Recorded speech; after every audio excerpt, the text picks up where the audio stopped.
আসসালামু আলাইকুম সবাইকে। আজকে আমরা দশম অধ্যায়ের পাঠ 2 নাম্বারটা পড়ব, দুর্নীতি। দুর্নীতি ইংরেজিতে করাপশন বলে। ধারণা: সমাজ ব্যবস্থা এক মারাত্মক ব্যাধির নাম হচ্ছে দুর্নীতি। এই ব্যাধি বিস্তার লাভ করলে সমাজ ব্যবস্থার বিশৃঙ্খলা হারায়। দুর্নীতির কারণে রাষ্ট্রের প্রশাসনিক ব্যবস্থা, অর্থনৈতিক কর্মকাণ্ডের ব্যাপক অবক্ষয় ঘটে এবং সামগ্রিকভাবে আর্থসামাজিক অগ্রগতিতে নেতিবাচক প্রভাব পড়ে। সাধারণত দুর্নীতি বলতে সরকারি আমলাতান্ত্রিক ব্যবস্থায় ঘুষের লেনদেন, স্বজনপ্রীতি, প্রতারণা, রাজনৈতিক নেতৃত্ববৃন্দ এবং আমলাদের ক্ষমতার অপব্যবহার অর্থাৎ সরকারি উচ্চপদস্থ কর্মকর্তাদের ঘুষের লেনদেনকেই এখানে বোঝানো হয়েছে। তারপর চেম্বার্স ডিকশনারিতে দুর্নীতি বা করাপশনের অর্থ পচা, ঘুষ, ভেজাল, কৃত্রিম নকল। এনসাইক্লোপিডিয়া অনুসারে দর্শন, ধর্মশাস্ত্র অথবা নৈতিকতার আলোকে দুর্নীতি হচ্ছে আধ্যাত্মিক ও নৈতিক অবক্ষয় অথবা অর্থনৈতিক আদর্শ থেকে বিচ্যুত, মানে অর্থনৈতিক আদর্শ থেকে আলাদা, বাহিরে। সেক্ষেত্রে দুর্নীতিকে বলা যাবে অনর্জিত আয় যা প্রাপ্তিতে আইন এবং বিধিস্বীকৃত রোজগার পন্থা অনুষ্ঠিত হয়নি। অর্থাৎ দুর্নীতি হচ্ছে অনর্জিত আয়, মানে এটা সৎ উপায়ে অর্জিত হয় না, যা প্রাপ্তিতে আইন এবং বিধিস্বীকৃত রোজগার পন্থা অনুষ্ঠিত হয় না, মানে আইনগত বা বিধিস্বীকৃত অনুযায়ী যেভাবে মানে কি রোজগার করার কথা সেটা অনুষ্ঠিত মানে অনুসরণ করা হয় না। দুর্নীতিকে অনেকে ঘুষ, ফিডব্যাক অথবা বকশিশ আরেক নাম বলে অভিহিত করে থাকেন। দুর্নীতির কারণসমূহ: রাষ্ট্রে নানাবিধ কারণে দুর্নীতি পরিলক্ষিত হয়। মানুষের সীমাহীন লোভ, আত্মসাৎ, চরিতার্থ করার প্রবণতা, প্রবল উচ্চাকাঙ্ক্ষা প্রভৃতি কারণে দুর্নীতি সমাজ ব্যবস্থায় প্রসার লাভ করে। দুর্নীতি গড়ে ওঠা ও বৃদ্ধির প্রধান কারণগুলো নিচে আলোচনা করা হলো। প্রাতিষ্ঠানিক দুর্বলতা: রাষ্ট্রযন্ত্র পরিচালনার জন্য এর প্রতিষ্ঠানগুলোকে অনুসৃত নীতি পদ্ধতি সঠিকভাবে অনুসরণ করতে হয়। পদ্ধতিগত দুর্বলতা থাকলে প্রতিষ্ঠানের সাংগঠনিক ক্ষমতা খর্ব হয় এবং দুর্নীতি প্রশ্রয় পায়। 2. নেতৃত্ব: দুর্বল নেতৃত্ব রাষ্ট্রে নানা রকম সংকট দানা বাঁধে। দুর্নীতি বৃদ্ধির পশ্চাতে দুর্বল নেতৃত্ব অনেকাংশ দায়ী। 3. বৈষম্যমূলক সমাজ ব্যবস্থা: বৈষম্যমূলক সমাজ ব্যবস্থায় বিত্তমানের বিত্ত দেখে বিত্তহীনের লোভ জাগ্রত হয়। এই লোভের কারণে সমাজের বিত্তহীন শ্রেণী অন্যায়ভাবে অর্থ উপার্জনের পথ বেছে নেয়। এভাবে দুর্নীতি মাথাচাড়া দেয়। তারপর বেতন ভাতা: সরকারি চাকরিতে ত্রুটিপূর্ণ বেতন কাঠামো দুর্নীতিকে ত্বরান্বিত করে। কর্মকর্তা এবং কর্মচারীদের বেতন জীবনযাত্রার মানের সাথে সামঞ্জস্যপূর্ণ না হলে তাদের মধ্যে অন্যায়ভাবে অর্থ উপার্জনের প্রবণতা সৃষ্টি হয়। 5 হচ্ছে জবাবদিহিতার অভাব: রাষ্ট্রের সরকারি ও বেসরকারি পর্যায়ে কর্মকর্তা কর্মচারীদের মধ্যে জবাবদিহিতার অভাবে দুর্নীতি বৃদ্ধি পায়। অর্থাৎ কোনো কাজের মানে কৈফিয়ত দিতে হয় না কাউকে, সেটাকেই জবাবদিহিতা বলা হয়েছে এখানে।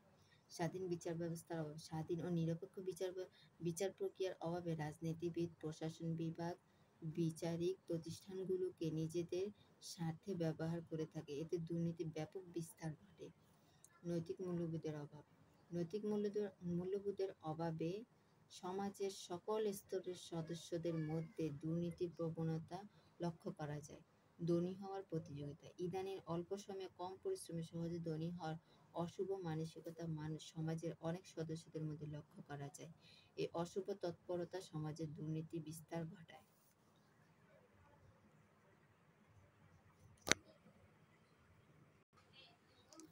বিভিন্ন প্রকার দুর্নীতি আছে। সমাজ ব্যবস্থা বিভিন্ন রকম দুর্নীতি লক্ষ্য করা যায়। বিভিন্ন রকম দুর্নীতি সমাজ ব্যবস্থাকে অবক্ষয়ের জন্য দায়ী। নিচে প্রধান দুর্নীতিগুলো: স্বজনপ্রীতি, মানে আত্মীয় স্বজনকে চাকরিতে নিয়োগ দেওয়া যোগ্য প্রার্থী বাদে।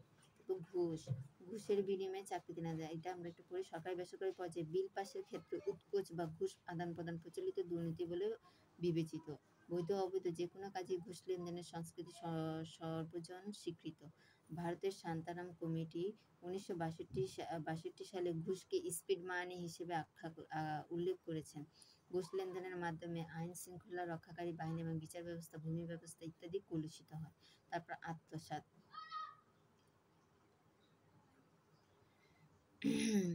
যেমন সরকারি বিভিন্ন মালামাল লুটপাট করা, চুরি করা ইত্যাদিকে বোঝানো হয়েছে। তারপর ধনলিপ্সা মানে কি? বড়লোক হওয়ার একটা প্রতিযোগিতাপূর্ণ মনোভাবপূর্ণ মানুষ এই কাজে লিপ্ত হয়। তারপর প্রতারণা বা ধোঁকা দিয়ে মানুষ এগুলো করে থাকে, যেমন খাদ্য ভেজাল, ওষুধ প্রসাধন সামগ্রীতে ভেজাল, কালোবাজারি ইত্যাদি। তো দায়িত্ব অবহেলা, সরকারি কাজে কর্মরত ব্যক্তিদের নিজ দায়িত্ব অবহেলা অনেক ক্ষেত্রে দুর্নীতিকে প্রশ্রয় দেয়। আমরা বেশিরভাগ ক্ষেত্রেই দেখি সরকারি চাকরিতে, বিশেষ করে সরকারি চাকরিজীবী কর্মকর্তা কর্মচারীরা বেশিরভাগই দায়িত্ব অবহেলা করে, যার কারণে প্রশ্রয় পায়। আমি এটাকে 1 নম্বর পয়েন্ট হিসেবে মেনে নিতে পারি। দুর্নীতির কুফল, দুর্নীতির প্রতিকার আমরা কি কি করব? অর্থাৎ যেগুলো হয় মানে কি, যেগুলোর কারণ সেগুলোর উল্টোটা করলে এটার মানে প্রতিকার করা যাবে। দুর্নীতির কুফল ব্যাপক, সুদূরপ্রসারী, মারাত্মক ক্ষতিকর। দুর্নীতি একটি মারাত্মক ব্যাধি, যেখান থেকে রাজনীতি, সমাজ ব্যবস্থা, প্রশাসনিক ব্যবস্থা, অর্থনৈতিক কর্মকাণ্ড অবক্ষয় শুরু। দুর্নীতির মতো সামাজিক অবক্ষয় থেকে উত্তরণের জন্য আমাদের নিম্নলিখিত উপায়ে প্রতিকারের ব্যবস্থা করতে হবে। প্রতিকার ও প্রতিরোধের মধ্যে যথাযথ পার্থক্য আছে। প্রতিরোধ হচ্ছে একেবারে মানে সমস্যাটা সমাধান করে ফেলা, আর প্রতিকার হলো যে সমস্যাটা আংশিক সমাধান করা। এক, জবাবদিহিতামূলক রাজনৈতিক ব্যবস্থা, অর্থাৎ জবাবদিহি করতে হবে।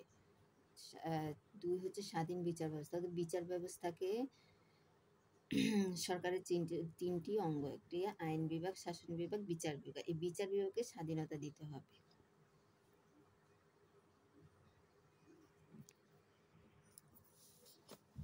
3 হলো কার্যকর দুর্নীতি দমন কমিশন। আচ্ছা, দুর্নীতি দমন কমিশন তো এটার সংক্ষিপ্ত রূপ হচ্ছে দুদক। এই দুর্নীতি দমন কমিশনকে মানে তাদের আইনগুলোকে সঠিকভাবে বাস্তবায়িত করতে হবে। তারপর সুষ্ঠু বেতন কাঠামো করতে হবে। রাষ্ট্রের সুষ্ঠু বেতন কাঠামো প্রবর্তিত হলে দুর্নীতি অনেকাংশ হ্রাস পাবে। মেধা এবং যোগ্যতা সম্পন্ন ব্যক্তিদের যথাযথ মূল্যায়ন হবে, যেমন যোগ্যতা, মেধা বা অভিজ্ঞতা সম্পন্ন কর্মকর্তা কর্মচারীদের পদোন্নতির ক্ষেত্রে জটিলতা দূরীভূত হলে দুর্নীতির প্রবণতা কমে যাবে। 5 হচ্ছে জবাবদিহিমূলক প্রশাসন ব্যবস্থা, অর্থাৎ প্রশাসনকে জবাবদিহিমূলক হতে হবে। তারপর নৈতিকতা শিক্ষাদান করতে হবে। আমাদের সমাজে ধরতে গেলে নৈতিকতা অনেকাংশ কমেছে, নৈতিকতা শিক্ষাদান করতে হবে। ব্যাপক জনসচেতনতা তৈরি করতে হবে।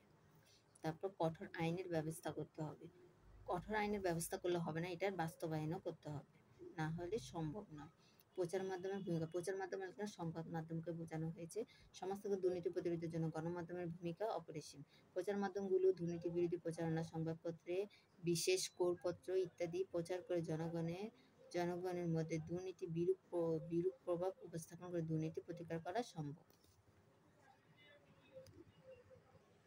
দুর্নীতি প্রতিরোধের জন্য এখানে উপরে আমরা যে পড়াটা পড়লাম প্রতিকার, এগুলো আমাদেরকে বাস্তবায়ন করতে হবে। শুধু বইয়ের পাতায় লিখে রাখলে হবে না, এগুলো বাস্তবায়ন করলেই তা সম্ভব হবে।